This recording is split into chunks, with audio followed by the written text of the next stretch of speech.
নমস্কার বন্ধুরা, cooking queen বেঙ্গলিতে আপনাদের সবাইকে স্বাগত জানাই। আপনারা যারা আমার মতোই নতুন রান্না নতুন স্বাদে বানাতে পছন্দ করেন তাদের জন্যই পাঁপড় দিয়ে একটা স্পেশাল রেসিপি। তাহলে চলুন শুরু করি। প্রথমে মিক্সির ছোট জারটার মধ্যে নিয়ে নিয়েছি একটা বড় সাইজের টমেটো কুচি। এর সঙ্গে অর্ধেক করে কেটে রাখা দুটো লঙ্কা দিয়ে দিলাম। এরপর অল্প পরিমাণে জল অ্যাড করে একটা পেস্ট আমরা বানিয়ে নিলাম। এরপর আমরা 8 থেকে 10টা মিডিয়াম সাইজের প্লেন পাঁপড় নিয়ে নিয়েছি। আপনারা চাইলে কিন্তু মশলা পাঁপড়ও ব্যবহার করতে পারেন। এরপর পাঁপড়গুলোকে অর্ধেক করে ভেঙে নেব। আপনারা চাইলে 4 ভাগ করেও ভেঙে নিতে পারেন, তবে আমার মনে হয় অর্ধেক করে ভেঙে নিলেই কিন্তু বেশি ভালো হয়। এইভাবেই সমস্ত পাঁপড়গুলোকে অর্ধেক করে ভেঙে নেব।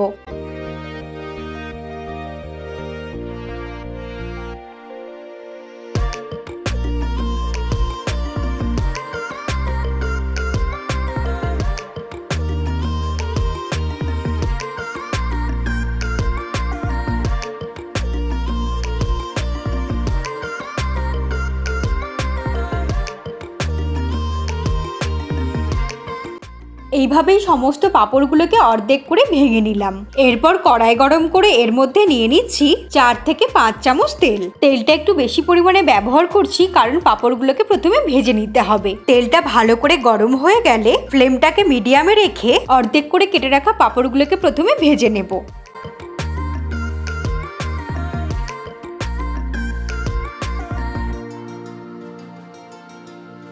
একই রকম ভাবে সবকটা পাঁপড়ের টুকরো আমি এইভাবে ভেজে নিয়ে তুলে রাখবো।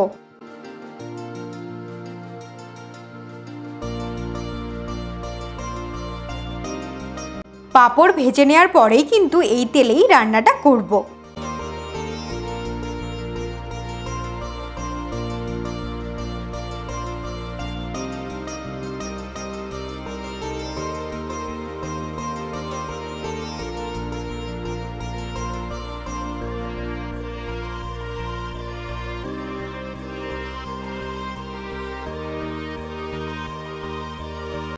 সমস্ত পাঁপড়ের টুকরোগুলোকে এইভাবে আমি একটা একটা করে ভেজে নিলাম। এরপর চলে যাব রান্নায়। ওই তেলের মধ্যেই ফোড়ন দিয়ে দিলাম একটা শুকনো লঙ্কা, একটা তেজপাতা, গোটা গরম মশলা আর অল্প পরিমাণে জিরে। ফোড়নটাকে ফ্রাই করে নেব 10 থেকে 15 সেকেন্ড। এরপর দিয়ে দেব টুকরো করে কেটে রাখা একটা মিডিয়াম সাইজের আলু। তারপর ফ্লেমটাকে মিডিয়ামে রেখে আলুটাকে ফ্রাই করে নেব 1 থেকে 2 মিনিট।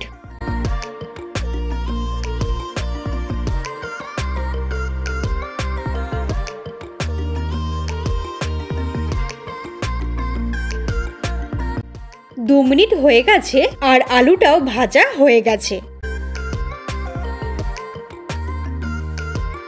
এখন দিয়ে দেব হাফ টিস্পুন হলুদের গুঁড়ো,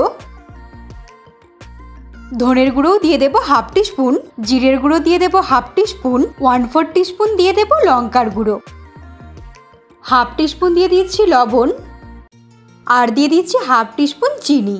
এইবার মশলার সঙ্গে আলুটাকে খুব ভালো করে মিক্সড করে নেব।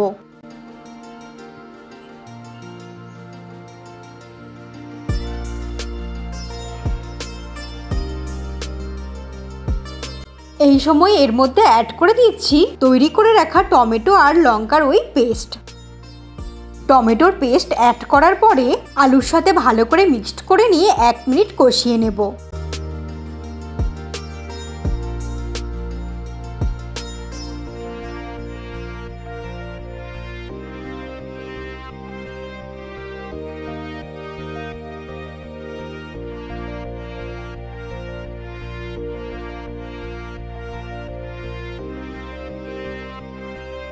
এখন দিয়ে দেব হাফ টিস্পুন আদার পেস্ট। টমেটো পেস্ট করার সময়ও কিন্তু আদাটা একসাথে পেস্ট করে নেওয়া যেতে পারে, তবে আদার ফ্লেভারটা একটু রাখার জন্য আমি এই সময় অ্যাড করলাম। তারপর আবারও খুব ভালো করে মিক্সড করে নিয়ে প্রায় 2 থেকে 3 মিনিট কষিয়ে নেব।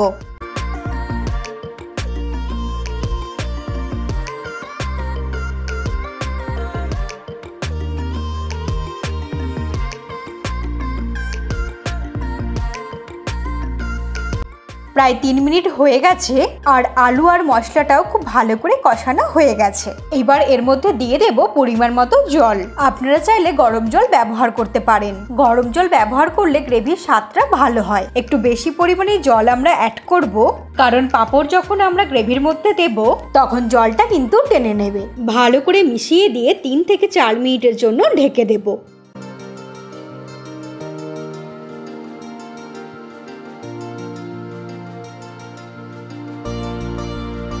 প্রায় 4 মিনিট হয়ে গেছে আর আলু কিন্তু সেদ্ধ হয়ে গেছে। আলু সেদ্ধ হতে খুব একটা সময় লাগে না।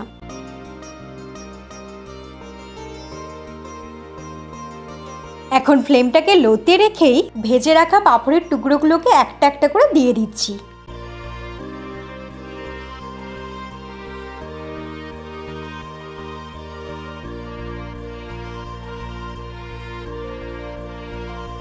পাঁপড়গুলো দিয়ে জাস্ট একটু হালকা করে গ্রেভির মধ্যে মিক্সড করে নেব।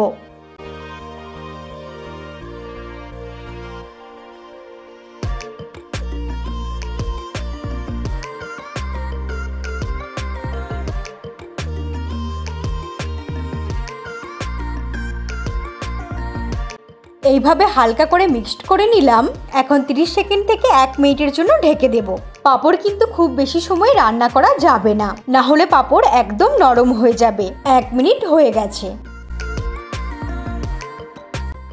ফাইনালি হাফ টিস্পুন গরম মশলার গুঁড়ো ছড়িয়ে দিয়ে সামান্য মিক্সড করে নিয়ে ওভেনটাকে অফ করে দেব। এইভাবেই তৈরি হয়ে গেল খুব সহজে বাড়িতে থাকা শুধু সাধারণ পাঁপড় দিয়েই কোনো রকম ঝামেলা ছাড়াই নতুন ধরনের সহজ একটা রেসিপি, যা গরম ভাতের সঙ্গে বা রুটি পরোটার সঙ্গে খেতে ভীষণই ভালো লাগবে। এইভাবে আপনারাও একবার ট্রাই করে দেখতে পারেন। আশা করি আমার চ্যানেলের সমস্ত রেসিপির মতোই এই পাঁপড়ের রেসিপিটাও আপনাদের দুর্দান্ত লাগবে। আর এরকমই সহজ সহজ ভিডিও সবার আগে দেখার জন্য আমার চ্যানেলটা সাবস্ক্রাইব করে নিন।